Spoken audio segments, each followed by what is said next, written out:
Eto, pagkamatay nung tatay ni Jano Gibbs, pinagkakitaan pa di umano ng mga vloggers at maling paghawak ng mga pulis. Eto, panawagan sa mga vloggers, hindi lahat ng bagay sa mundo ay kailangan yung pagkakitaan. Hindi lahat ginagawang content. Hindi lahat ginagawang views. Mahiya kayo, namatayan na yung tao. Imbis na maging parte kayo kung paano luluwag yung nangyari at sinapit ng pamilya, dinagdagan nyo pa lang.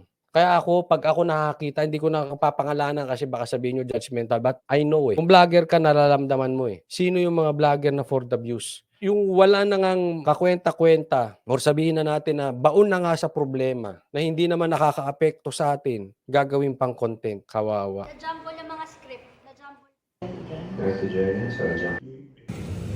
Galit habang nagluluksa ang aktor at singer na si Jano Gibbs sa kanyang pagharap sa media. Maliraw ang paghawak ng PNP sa investigasyon ng pagkamatay ng kanilang ama, ang aktor na si Ronaldo Valdez. Dumagdag pa ang mga malisyosong content ng ilang vloggers tungkol sa nangyari. I do not wish this on anybody else.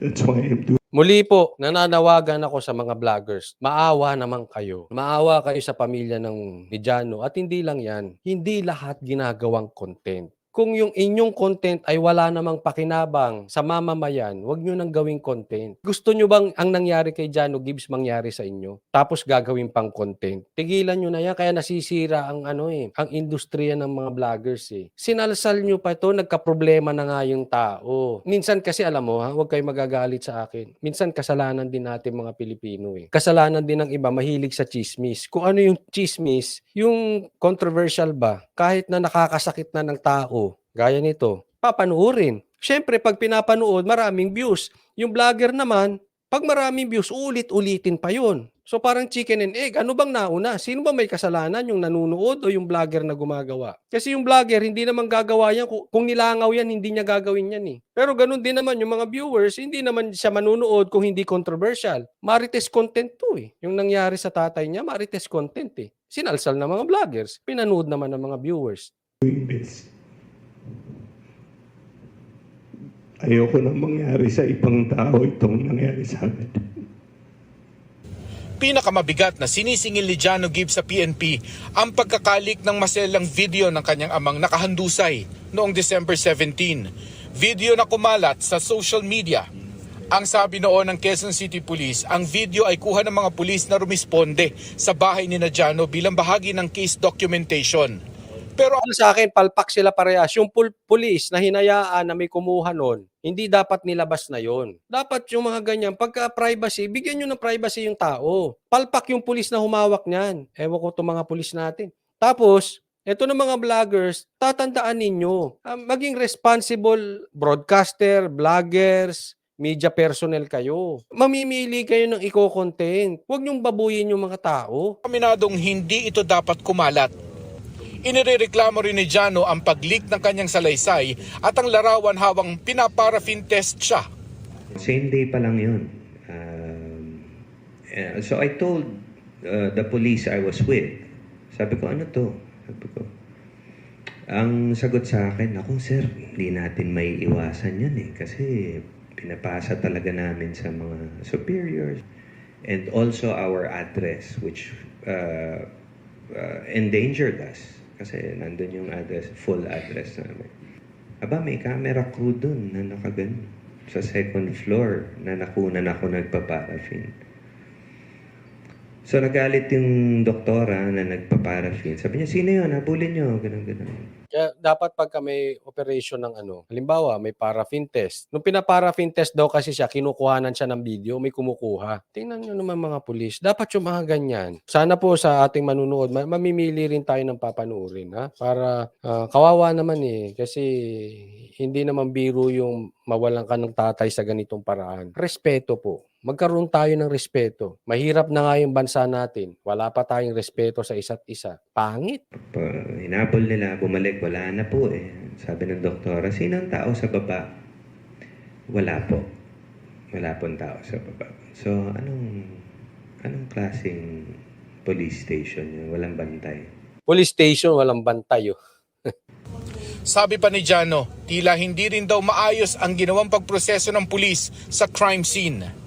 After 9 days, they text to retrieve the slug of the bullet. Hindi nyo na gawa yun yung nung araw na yun? Dami nyo Anong pinrases nyo? Diba? 9 days after na, ay, yung slug nga pala. Diba? Tapos, hiningan pa nila, pwede ba natin i-recreate yung scene? Ha? Nag-process na tayo Wala rin daw awa ang Walang sistema talaga police. Ano na sila doon, nag-imbestiga, tapos pinauulit pa. Di syempre, masakit yan sa katulad ni Jano Gibbs na namatayan, tapos ipapaulit ng pulis. Ano yung ginawa nilang pag-iimbestiga? Sistema natin talaga kulang, palpak. ilang netizen sa pag-imbento ng intriga at malisya sa kwento sa ngalan ng likes at shares. I'd like to call out some Ito na mga vloggers, makinig kayo kung sino man kayo dyan. Mamili naman kayo ng eco-content. Huwag puro chismis. Tingnan nyo. of the vloggers. Ang thumbnail niya, Jano Gibbs, umamin na. Yung mga ganyan. Jano Gibbs, umamin na. Laki ng kinita mo, pahingi. Ang thumbnail niya,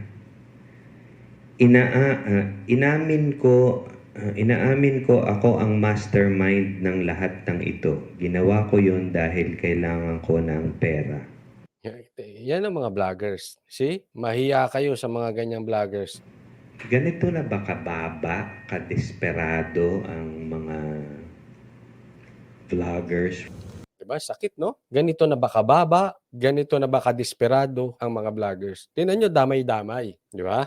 Sinalsal nyo yung balita ng namatayan ng tatay. Kayong mga animal kayo. Wala kayong puso. Basta lang kumita kayo, basta lang mag-abuse kayo, minsan pati personal pakikialaman ninyo. No, damay. Kahit hindi niya pinangalanan lahat ng vloggers, ang tingin sa atin, ganyan na ba kababa? Basta papanuurin, kahit hindi totoo, kahit chismis, kahit nasasaktan na yung pamilya, dumadaan sa problema, imbis na tinulungan natin, dinagdagan pa natin ang problema, okay lang. Ang importante, kumita kayo, kayong mga vloggers, for the views kayo. Kaasar ang mga vloggers na for the views.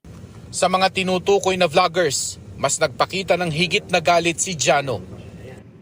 Sa kanilang lahat, yung mga binanggit ko, and sa lahat, pati sa lahat ng mga netizens na nag-share, nagpasa ng video, I want to say shame on you. Or better yet, you. Hindi alam ni Jano kung paano hahabulin ng mga vlogger na wala namang pagkakakilanlan. Pero kahit ang mga natukoy ng mga pulis na may kinalaman, hindi na rin daw niya kakasuhan. Pag nag-file kami and stuff, I will have to reenact again. Ikukwento ko na naman and mas trauma pa. Hindi pa nga kami nakakabangon. Ang hinihingi na lang daw ng pamilya ay ang pag-amin ng mali ng PNP at isang public apology. Hininga namin ng pahayag ang Quezon City Police. Tayo ay taus-pusong mihingi ng paumanhin sa lahat ng pamilya ng Gibbs, ganun din sa kanilang mga kaibigan, dahil doon sa sabihin na natin na sakit na naidulot noong paglabas ng video. Kanina naman, right after the press conference, ay nakausap kami ni Mr. Jano Gibbs sa telepono at doon ay naipahatid ko personally yung aming paghingi ng... Salute sa iyo, sir. Humingi agad ng dispensa. Kayong mga vloggers, to panawagan sa inyo mga vloggers na nagsalsal nito. Mahiya kayo. Pulis nga humingi ng dispensa. Humingi kayo ng tawad, magpakalalaki kayo. Kung sa inyo nangyari yan, type nyo, ganyan ang gagawin sa inyo. Humingi kayong dispensa, huwag kayong ma-pride. Mali kayo